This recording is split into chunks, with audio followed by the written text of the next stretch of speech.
I mean, I don't know what y'all expected. It's April Fool's Day. Like, am I supposed to pretend, like, go into the bit for a little bit and then reveal at the end? I mean, come on, you knew. I knew. Everyone knew. Pray tell, audience at home watching, how many of you have ever heard of an anti-joke? An anti-joke is where you set up a joke, but then the punchline is that there is no joke at all.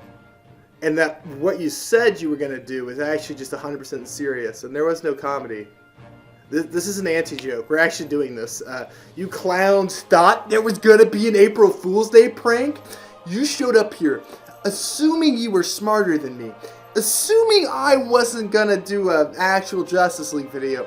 Assuming there was going to be a prank. And now look at you.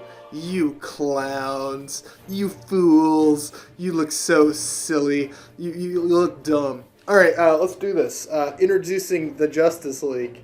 Yeah, no, I'm really doing this. Okay, so what is the Justice League for people who have been living underneath rocks for the last 20 years? A Justice League is a group of DC heroes that team up together to fight evil.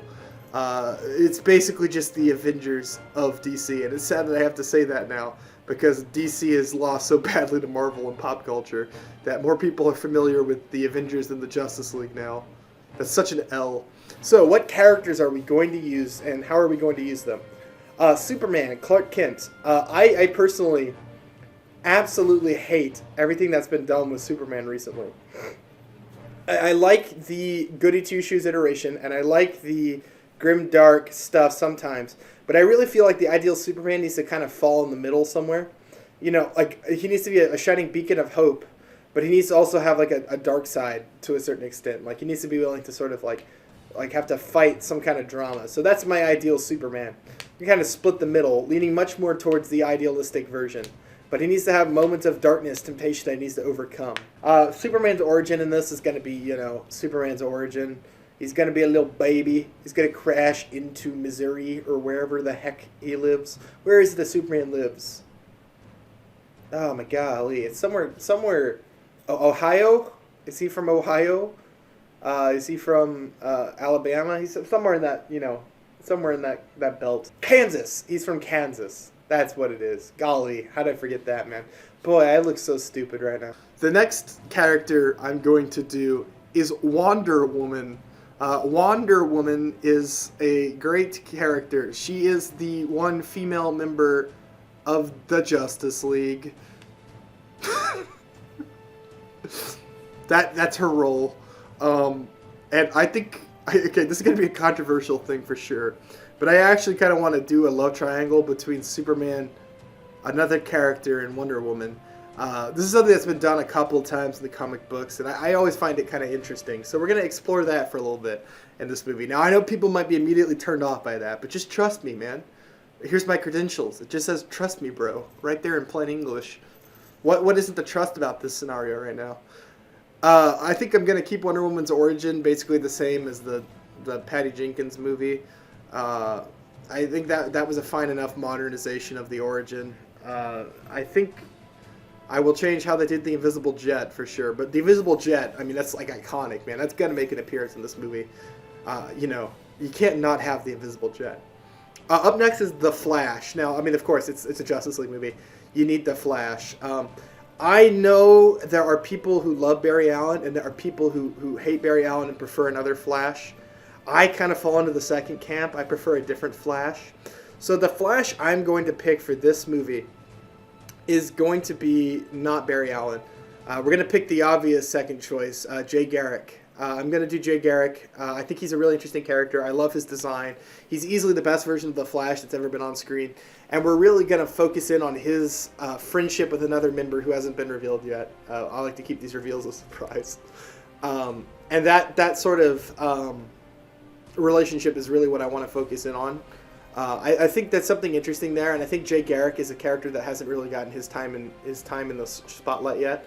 And I think he's easily the best version of the Flash that's ever existed. So, yeah, Jay Garrick Flash. Up next, we've got Martian Manhunter. And I'm going to be 100% real with you guys. I'm going to change this guy from the ground up. I'm not going to spoil what I'm going to do with Martian Manhunter, but I don't really like this character. In fact, you could kind of say I hate him. I kind of just hate his whole thing. Like, he's from Mars. Dude, we know there's no life on Mars now. That doesn't work no more. He's a manhunter. How could he hunt men? There's no men on Mars. There's Martians, dude. He should be Martian Hunter. It's a stupid name. It's a stupid character. We're gonna redesign almost his entire thing. Like what? His weakness?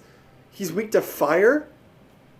Dude, lame. I could kill him. I've got a pear burner downstairs. Come at me, Martian Manhunter nerd. I just don't care for this character. I kind of hate his whole thing. I just think he's a stupid character, and if that offends you, I'm sorry. But you know, we don't pull our punches here in Bjorn Does Movies, and Martian Manhunter is just not a character I particularly enjoy. So when I do him in my Justice League, he's got to be changed from the ground up, and you can count on that.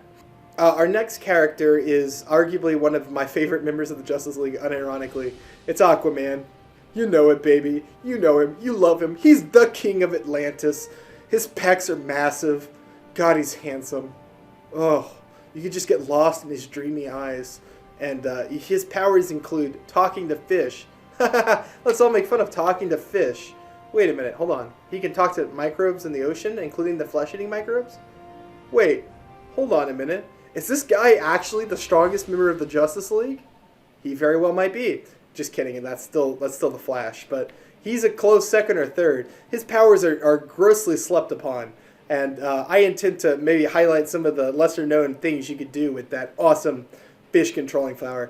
I would say besides maybe one other character later in this list, Aquaman is going to be our lead. And that might sound shocking to some of y'all, but I really have a vision for where this character is going. I see him as a leading man. He's been undervalued at every point in time in history. He's just like me. Everyone sleeps on him. But you know what? Aquaman gang, rise up. Aquaman is the main character. Aquaman will prevail. Aquaman will reduce this world to cinders. I worship the ground Aquaman steps upon. I shall be there bowing at his feet. We love Aquaman here. Number one Aquaman enjoyer right here. The next character is kind of whatever. It's Hawkgirl. This character is kind of cool. I like her like love cycle rebirth thing. It's kind of interesting. I think we might want to push a Flash romance with her. I've seen that done a couple times. I think that's interesting. I'm not saying 100% I'm going to go with that yet, but if I wind up needing an extra subplot, maybe we go with that. She's got a big mace and some wings. She flies. Her backstory is just, you know, it kind of reminds me of the Brendan Fraser Mummy movie, which I find kind of distracting. You know, like she's a very similar thing, like an ancient woman from Egypt who's still alive today. And every time I think about her, I think about the Brendan Fraser Mummy movie. And then I think about Brendan Fraser playing Firefly in that canceled Batgirl movie. And then I get upset because I can't see Brendan Fraser playing Firefly in that canceled Batgirl movie. And then I get mad at Hawkgirl. Why am I even including this character? But seriously, what is the point of this? You know, the more I think about it, this character is just like Martian Manhunter. What is even the point? Moving on. Our next character is a staple of the Justice League. It's Gadget. Everyone loves Gadget. This Tinkerer is a super genius 14-year-old girl who makes gadgets for the Justice League members so that they can, you know, sort of equip themselves to fight the bad guys. And, you know, Gadget has always been around in the comics. She helps defeat Starro by making that anti-mind control gadget that saves Superman from the Starro starfish.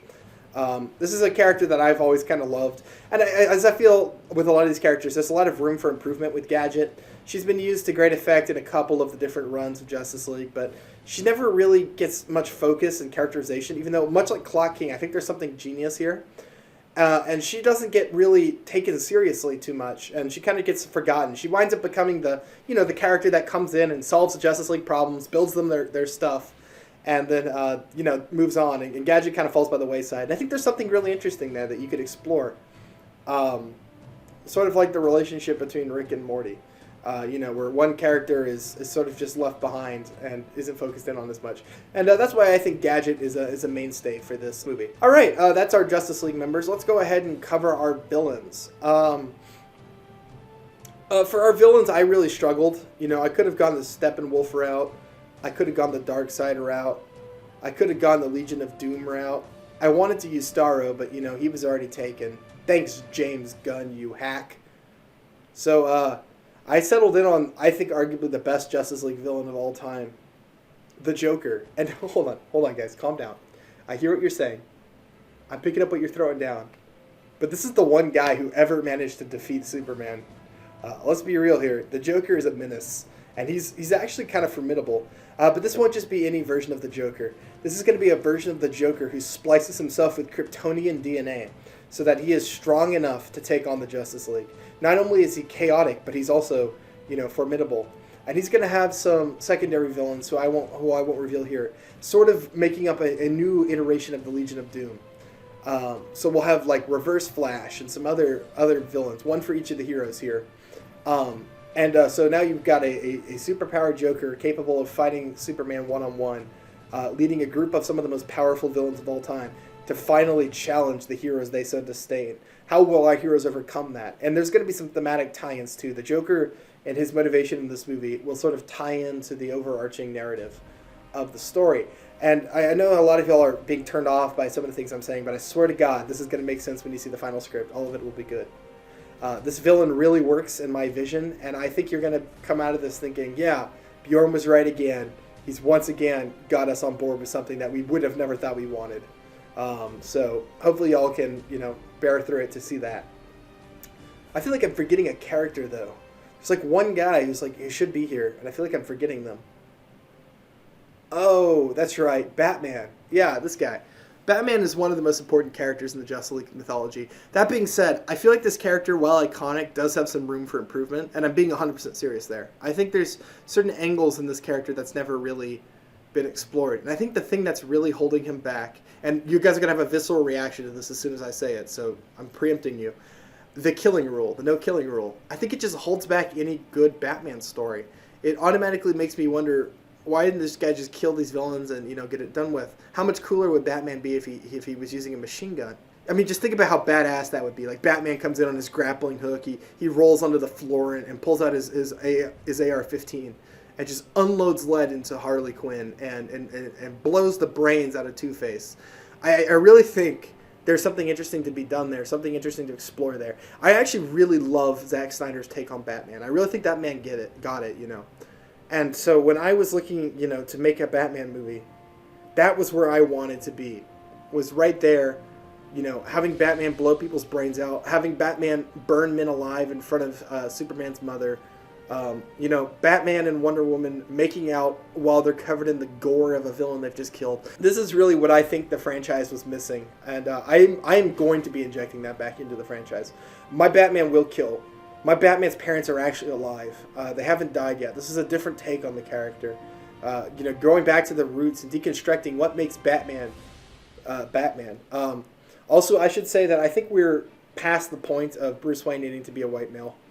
Or even a male, for that matter. So my Batman will be a female. I think it'll be an interesting take to have Brucina Wayne take over the role. And you can look forward to the sort of changes to the mythology that will sort of bring. So this will be coming out probably 2-3 weeks from now, the next act of this. So y'all can look forward to that. Thank y'all for watching all the way through. And if you guys really hate some of the changes I'm proposing, let me know in the comments. I know this is sort of a controversial change, but I really wanted to try something different for a change. Really tweak something, I wanted to make my stamp on this. Sort of like the changes I've made to characters like Chemo and Flatline in the past. I really want to take something that has potential and just improve it. And I hope I can accomplish that with this. So if y'all enjoyed this, like and subscribe, and I will see y'all in the next one.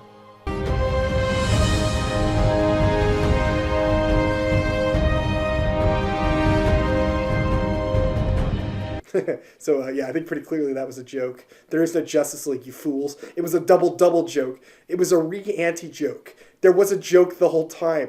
And a secondary joke. That Teletubbies thing you want, that thing you've been begging me for, you'll never have it. I'm never gonna do it again. Every year, different joke. And maybe one year, I'll actually write a real script. Maybe next year, I'll really make a Justice League video. But you know what? It's not this year. And it's not now. There will never be a Bjorn version of the Justice League. And you're gonna have to deal with that. Cry me a river. Those people who saw me quickly post a thumbnail of this in the and the comments and act like I did it on accident. It was calculated. I waited until there was a max amount of you in my Discord, and I did it because I'm smarter than all of you. I am better than all of you. I am the next step of human evolution.